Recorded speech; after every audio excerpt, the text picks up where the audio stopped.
What's going on, Chargers fans? Chargers Now is presented by Prize Picks. I'm your host, Will Ortner. On today's show, we're going to discuss the player that ended up having the best offseason for the Los Angeles Chargers. And I think when we go through this list, it's easy for people to say some of the big name guys, right? You heard a lot about Justin Herbert. You heard a lot about Quentin Johnston. You heard a lot about the offensive line. You heard a lot about Tony Jefferson, Derwin James.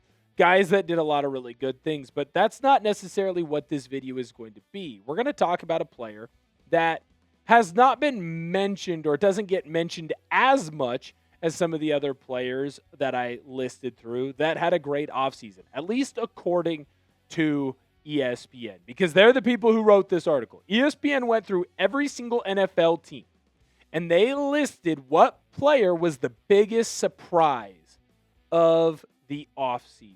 What player had the best OTAs and mini camps for their team? And the guy in Los Angeles, it caught me off guard for a little bit.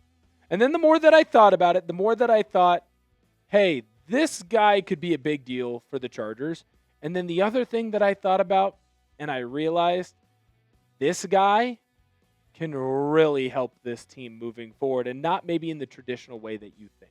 If you're excited to know who the Chargers sleeper is and who the biggest surprise of the offseason is, hit the thumbs up button on today's video.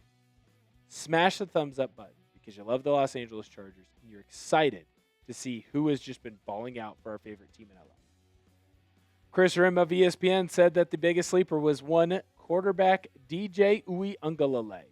With Justin Herbert throwing little this offseason while focusing on footwork and mechanics, Uiagalelei has taken advantage of his reps. The former undrafted free agent has been one of the Chargers' most impressive players, thriving on intermediate and deep throws. If that carries into training camp, Uiagalelei could challenge Trey Lance for the backup job. First of all, I want to say kudos to DJU. I think that there were a lot of people that watched him, obviously, when Trevor Lawrence went down when he was over at Clemson early in his career and thought, wow, there's the next great quarterback. And then unfortunately for DJU, he didn't have a lot of success thereafter at Clemson, went to Oregon State, was actually a fairly good quarterback for Jonathan Smith and the Oregon State Beavers that season, but obviously once it was over, the Beavers were in turmoil. They were no longer going to be a part of the Power 5 conferences as the Pac-12 went away. DJU goes to Florida State. That Florida State team just did not live up to expectations. DJU didn't play nearly as well as some were hoping that he could, but I wouldn't blame that on him. There was a lot of other really poor play, specifically on the defensive side of the football, that hurt that Florida State team.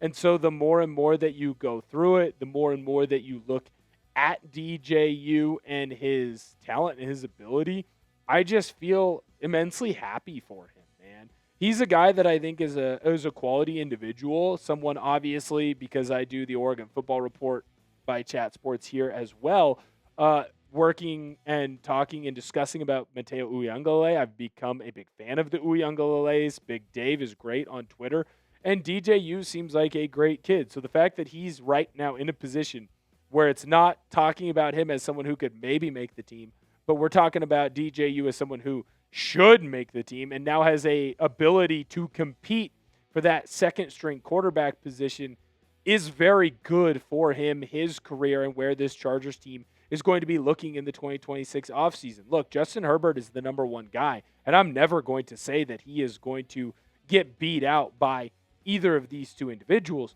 but it's nice to have a good backup in case things went a little haywire for a little bit.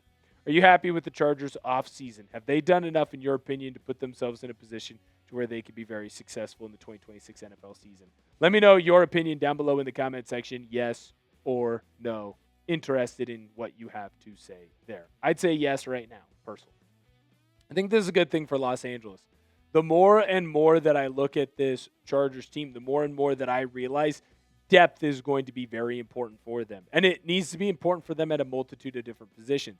We've seen it in Cincinnati. When Joe Burrow goes down, it's over. I'm not saying that Justin Herbert's going to go down, but you want a strong backup quarterback. And there's a bunch of different ways that we'll get into on the rest of today's show that break down why this is a good thing. But first, I need to let you know that today's show is made possible by Prize Picks. Prize Picks is America's #1 sports picks app.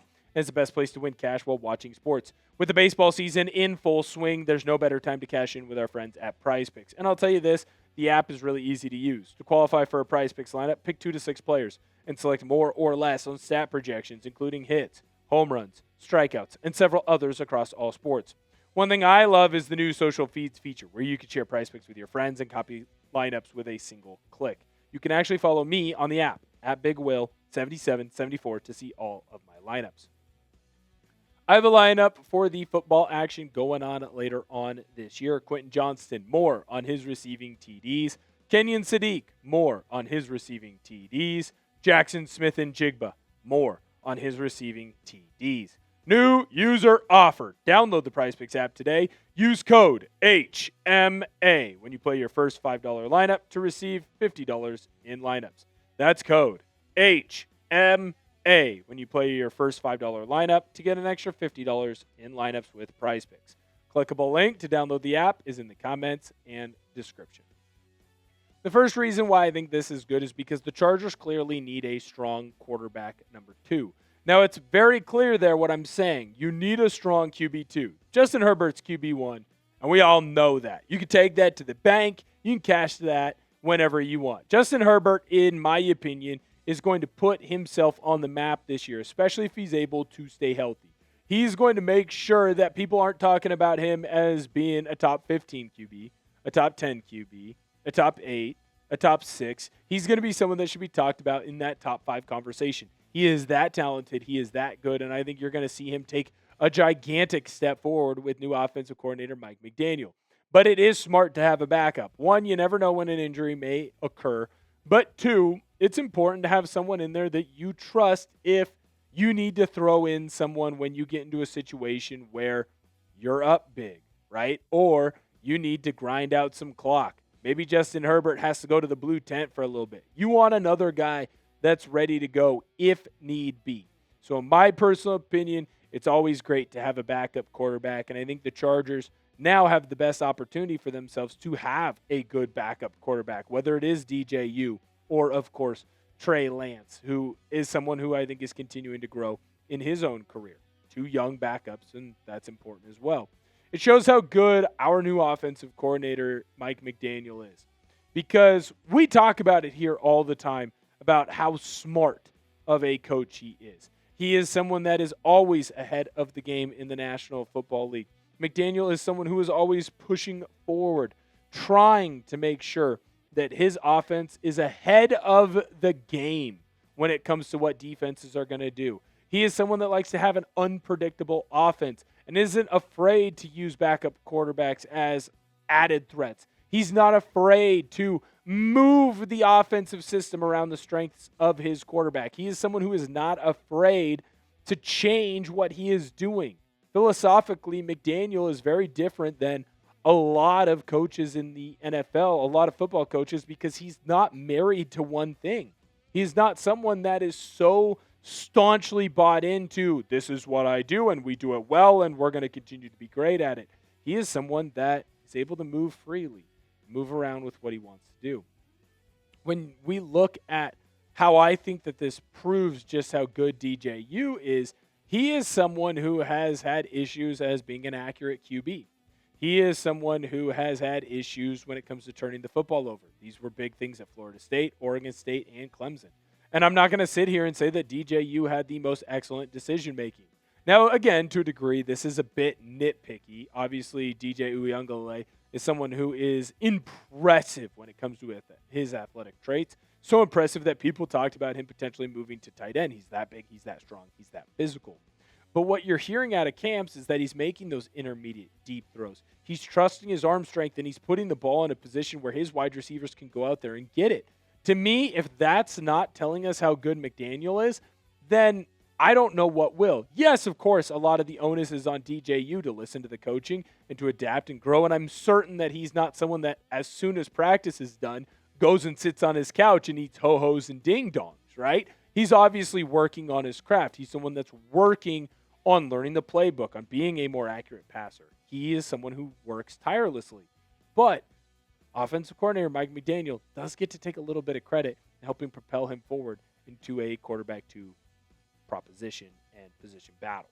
Which Chargers player will have their best season in the 2026 NFL season? Let me know your opinion down below in our comment section. A lot of guys that, frankly, I think can take the next step or can continue to build on the steps that they've been taking throughout their career. Let me know your opinion down below in our comment section. Last, it's always good to have competition.